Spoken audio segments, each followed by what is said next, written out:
Multiple senior Trump officials are now moving into military bases. Here's what we know. Multiple senior officials in the Trump administration have relocated to military bases in the Washington, D.C. area amid reported concerns for their personal safety, according to The Atlantic. Top Trump advisor Stephen Miller and his family recently moved into military housing after their neighbors in Arlington, Virginia protested their presence. The Millers have since listed their home for $3.75 million. Homeland Security Secretary Kristi Noem is residing in a government-owned residence in Joint Base Anacostia Bowling, a home typically used by the Coast Guard Commandant. A Department of Homeland Security spokesperson said Noem is, quote, paying fair market rent for the property. Secretary of State Marco Rubio and Defense Secretary Pete Hegseth are both living on Fort McNair's General's Row near Buzzard Point. Rubio reportedly lives there alone, while his family remains in Florida. A Defense Department official said Hegseth pays around $4,655.70 per month for his residence. Army Secretary Daniel P. Driscoll has also moved into military housing at Joint Base Meyer-Henderson Hall, which he shares with Navy Secretary John Feeling. Feeling's Washington home was damaged in a fire earlier this year, according to congressional staff familiar with the matter. National Intelligence Director Tulsi Gabbard had also considered relocating to Fort McNair earlier in the year, though the plan did not move forward due to limited space, The Atlantic reported. While it is not uncommon for some defense and national security officials to reside in military housing, experts say it is unusual for so many senior civilian leaders to do so at the same time. Hi guys, it's your girl Bleezy and you're welcome back to Bleezyunfiltered channel. If you're joining us for the first time, you're welcome. So currently, Trump top officials are now relocated into military base in Washington, D.C. Does that mean that they are planning something? The people are curious to know about what is going on. So guys, let's get into more videos. Why is there an unusual amount of Trump cabinet members that's actually staying on military bases? And why is no one actually talking about this? I saw this headline a couple of days ago and I thought to myself, yeah, that sounds on brand for Stephen Miller. He's a little bit of a weasel and he seems like the type that would actually just love to mooch off of the government while he actually harms millions of Americans. And I found this story about how not only is Pete Hegseth and Marco Rubio living on military bases, but there's multiple members of the Trump administration that are currently living on United States military bases. This story talks about how Pete Hegseth and other members of the Trump administration has moved into housing that was specifically earmarked for vice admirals, and it's getting kind of concerning. Notes how in the past, yes, there has been members of certain cabinets that have stayed on military bases, but everyone's saying there's an extremely high number of Trump cabinet members that are currently living on military bases. It highlights how it makes it harder for those admirals to now find housing because the houses that were earmarked for them are being taken by those members of the administration. And it also talks about how Marco Rubio, just moments after being sworn in, he moved into a house that's located near Pete Hegseth. But in Donald Trump's first administration, there was only two members, which was Jim Mathis and Mike Pompeo, who actually lived on military bases. This is something very uncommon for all administrations, including the last Trump administration. My only question is, why are they hiding out on these military bases? What are they so scared of? Are they scared that they know that they're doing something wrong? And are they afraid that the people may possibly rise up? Are they worried about being heckled or seen in public? What's the real reason? Because they like free shit. They like free shit, and they've decided that they want to actually get cheap housing and protection at the same time. Reporting that senior Trump administration officials are living on military housing. I have a conspiracy theory about this. Let's go on a ride real quick. Let's say you had a plan to destroy things so you could build it back up in your image, in your ideals, in your goals. And let's say the people didn't respond the way you thought they was going to respond. You had plans on really being able to take over every city and therefore their elections and therefore their ways of interacting with people and the local, all of that. You had plans to take over all of that across this country and have the powers of their purse and their might, their military, their National Guard. And it didn't go that way. Like for some reason, people didn't go outside and you was going to use them people to go outside and then they didn't go outside. Now instead you pissing off these people. You making these people really, really angry and feeling like they don't got nothing to lose. And you made it so the person at the top is the only one that could get away with all of this. Everybody else is going to get popped. And so when they say they scared and we don't believe them because they lie about everything, I need y'all to understand what they're lying about is who they're scared of. They're making it sound like they're scared of us so that they could still try to get these people mad at us, helping them get us in check so that they can do all of those things to them without them knowing about it. But instead, because we stayed our butts in the house and we didn't do any of the things we usually do, they are dealing with the repercussions of their vote. And they're upset. The ones that voted for this and the ones that didn't. And who are the most violent people in history? Historically accurate facts. These people. So, no, they scared for real. I tried to tell y'all, when he first brought the National Guard to D.C. first, before L.A., before New York, before Chicago, he needed them in D.C. because they were already getting threats on their lives. And it was them doing the threats. We be looking for credible threats. And y'all think that they're watching y'all and they're coming for y'all. And y'all are who they're going to send the goons towards. Those are accidents. When American citizens, when even black and brown people that are American citizens are getting hemmed up in administration, it's because they're incompetent. It's not because that's their intent. Their intent is to make you mad enough to be used as a scapegoat. Their intent is not to come and get you. They're not fearful of you. Because the FBI has algorithms and statistics in all ways in which they can tell who's really dangerous and who's a credible threat. That's why things are considered credible threats. I could say I want them gone all I want. I could say I wish this and that. I could say and talk and talk and talk. And, you know, I might get fined. I might get fired from my job. But the feds ain't really coming to check for me unless there are certain things in place that say I'm a danger to myself and my community. And more importantly, them. There has to be a certain amount of guns in the house. There have to be a certain amount of charges or pre-charges on your books. There have to be a certain amount of reckless behavior seen, drug and alcohol use, age requirements. Like there's so many things that go into building an algorithm that lets the feds know that you are a credible threat. And they are receiving, allegedly, an unprecedented amount of credible threats. An unprecedented amount. And it's all these people. It's not us sitting in our, we don't do that. We don't do that. That's not how we threaten you. Okay? So my conspiracy theory, if you stayed this 4 minutes and some change, is that they are really scared. That a lot of them are going to be moving on bases. They have an expectation they're going to piss you off further. Doing what they're doing. And they are really terrified for their lives. And this is going to get interesting because those that don't have Secret Service, they're expecting to get popped first. And they're right. Look at Charlie. Why are Trump officials moving into military bases and out of their homes?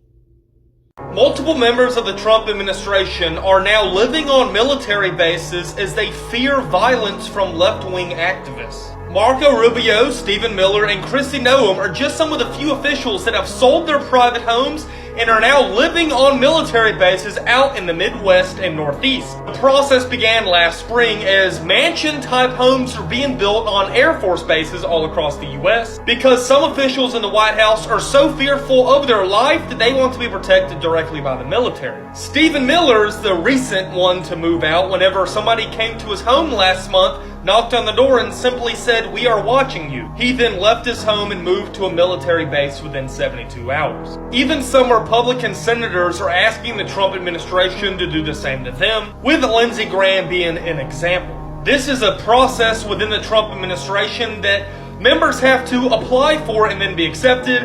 It so far has a 100% acceptance rate. Follow for updates. So let me get this straight.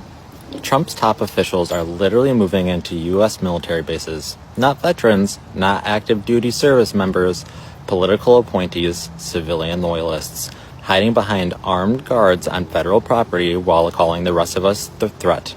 The Millers, yes, those Millers, Stephen and Kate, they've packed up their mansion in Virginia and moved on to a military base. And they're not alone. At least 6 senior Trump officials, Homeland Security Secretary Kristi Noem, Secretary of State Marco Rubio, Defense Secretary Pete Hegseth, even Trump's National Intelligence Director Tulsi Gabbard, are now living behind military gates, guarded by the same troops they spent years politicizing. They've built themselves a green zone inside the Capitol. They are hoarding military housing, homes meant for generals and their families, and pushing soldiers out of their own quarters so Trump's cabinet can live like warlords in a fortress city. Trump's people now live where protests aren't allowed, where the press can't go, where the public can't even knock on the door. They call it security. But let's be real. When politicians start seeking military protection from civilians, they are not afraid of danger, they're afraid of accountability. They've turned military bases into gated communities for fascism, and they have the audacity to tell you that you're the extremist. They've taken the very people who swore to defend the Constitution and turned them into private guards for politicians who are dismantling it piece by piece. This is how every dictatorship begins, not with a coup, but with temporary security measures that somehow never end.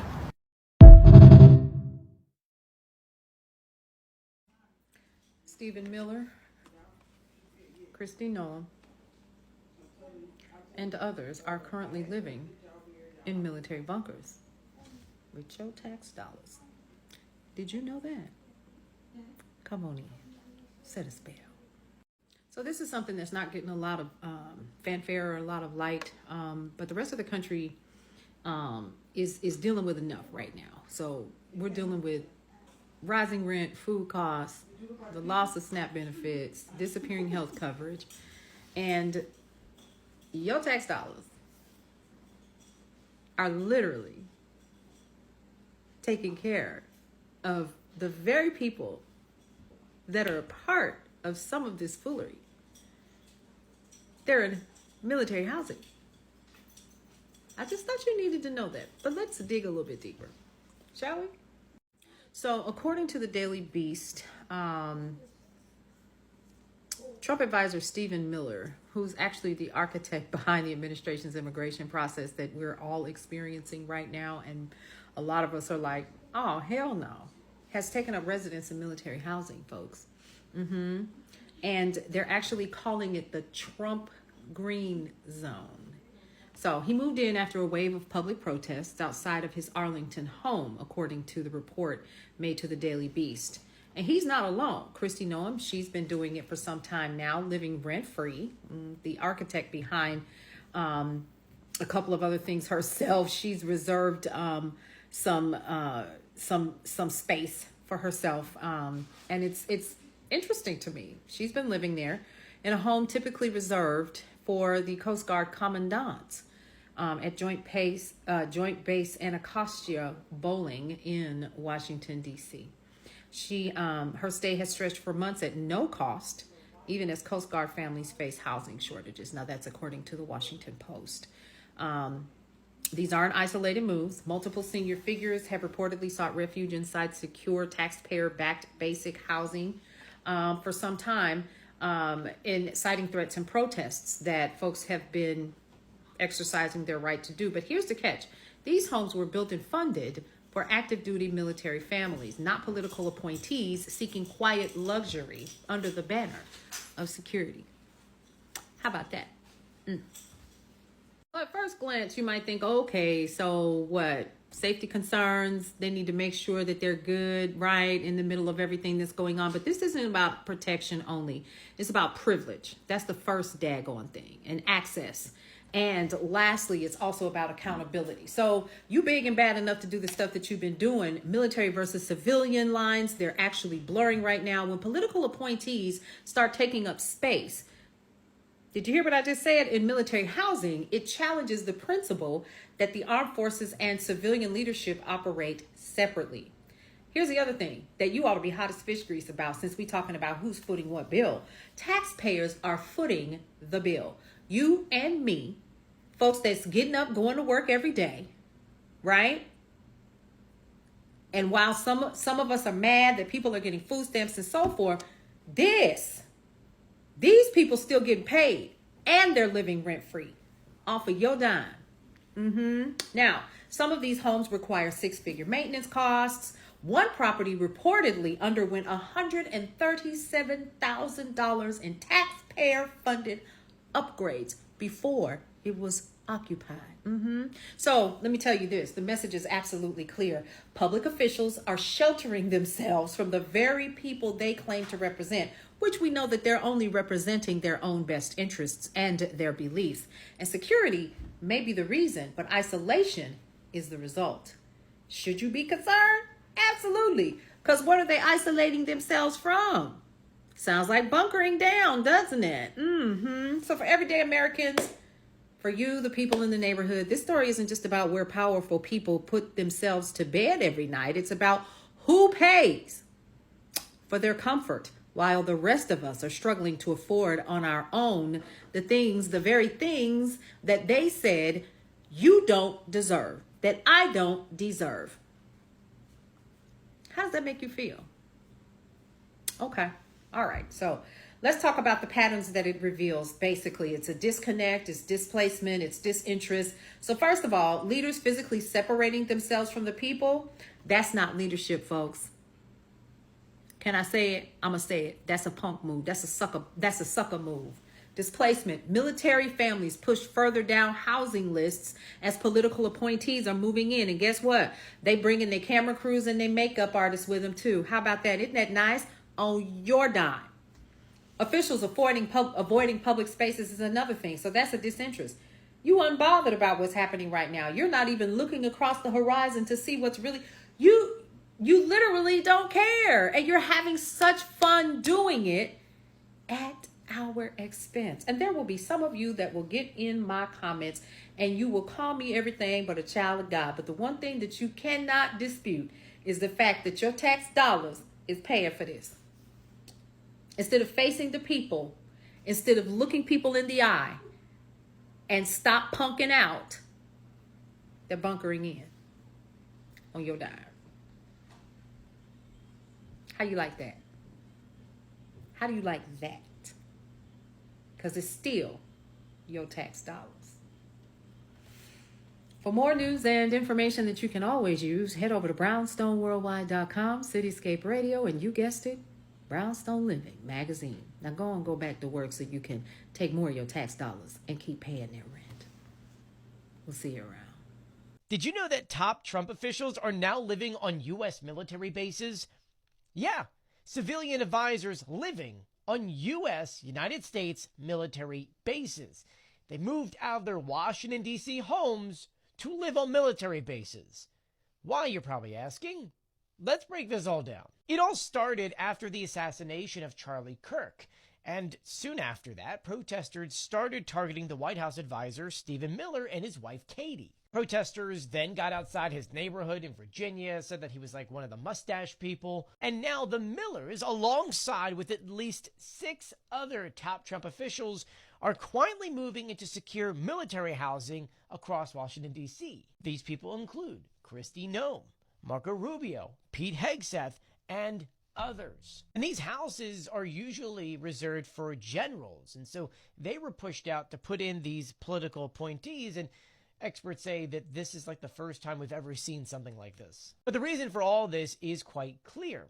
The threats are escalating because after Charlie Kirk's death, we've seen the Trump administration label Antifa a domestic terrorist group despite no legal framework on that label. And with ICE agents going through cities, with the National Guard going and being put into cities, and other things happening, including, well, a government shutdown, people losing SNAP benefits, people are getting angry of the people who are making the decisions. And look, in history, we have seen sometimes these figures go into these bases for a temporary thing, but now it looks permanent, which should show you something. That if your people are that angry with you, that you have to live full time at a military base, clearly you're doing something wrong.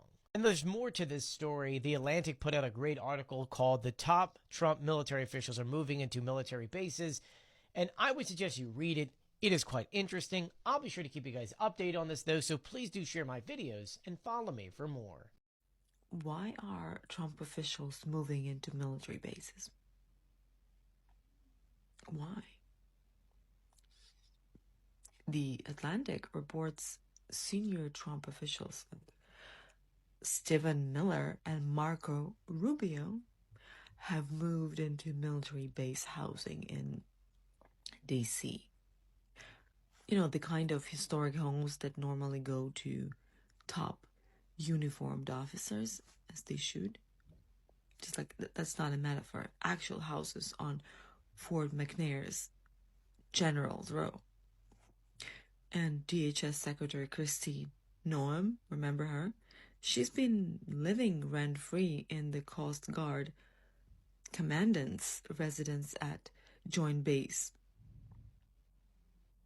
Yeah, the Commandant's house, while the service scrambles to justify it.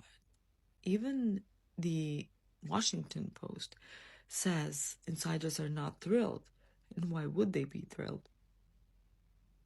Meanwhile, the Pentagon's running a barracks housing task force because troops are dealing with mold, broken plumbing, and shortages. So soldiers wait while political appointees get keys to the nicest places on bases. Also, remember the 136 or 7,000 in upgrades for Defense Secretary Pete Hegseth's official residence in Fort McNair. So the Army paid for it. Raising a bit more transparency questions, don't you think? Just bottom line, when taxpayers pay for military housing and it becomes a refuge for politicians to avoid protests, is that supporting the troops? That's cutting the line. Who approved these moves? What's the rent? Is there rent? And who was supposed to get these homes? If you think military housing should prioritize military families, share this. When my mutual told me about this, I swear to God, I did not believe it. I had to search for it. I'm like, no, this cannot be happening. Please share, save, engage, comment, get this out there. This needs to be out there. Post about it. Top Trump officials are moving onto military bases. They're taking the homes that previously housed senior officers on military bases, so-called for their protection and their security and their safety. These people include Marco Rubio, Stephen Miller, Kristi Noem, and others. What is going on? This is not normal behavior. Is this setting the stage for something greater to be happening in this country? We need to be watching for these type of things. Please share this information. So guys, they said they are afraid of your people. Why are they afraid of the same public that voted them in? Are they protecting themselves from danger or criticism? And who approved this? Because the last time I checked, the military base weren't meant to become a political shelter. Let's think about it. Politicians hiding behind military forces while preaching about law, order, and freedom. This isn't about protection. It's about the power and control, because when those in charge start isolating themselves, it means one of two things. Either they are scared of accountability, or they are preparing for something the public isn't ready for. So guys, let me know what you think in the comment section. Don't forget to like, subscribe, and share.